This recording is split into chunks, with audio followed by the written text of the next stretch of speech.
अष्टगंध, कापराचा भुगा, खायचा डिंक, हळदी कुंकू आणि गाईचं थोडंसं तूप असं सगळं एकत्र करा, मिक्स करा, खाला चांगलं. आणि घराच्या मुख्य दरवाजावरती फळीवरती आतल्या बाजूने आणि बाहेरच्या बाजूने तुम्ही त्याचं स्वस्तिक काढा. स्वस्तिक काढण्याची पद्धत आहे, त्या पद्धतीने काढा. ठीक आहे, चला त्या खोलात पडण्यापेक्षा सरळ सरळ तुम्ही स्वस्तिक काढा. त्या स्वस्तिकाच्या बरोबर मधोमध तुम्ही अख्ख्या तांदूळाचे दाणे त्याला चिकटवा.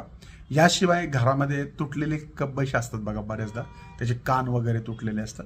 कधी कधी भेगा गेलेल्या काही वस्तू आपण आपल्या घरामध्ये ठेवलेल्या असतात, काचा तुटलेल्या असतात. बऱ्याचशा घरामध्ये जे कपाट असतं त्या कपाटाला क्रॅक्स गेलेले असतात, भिंतीलाही मोठमोठे क्रॅक्स गेलेले असतात.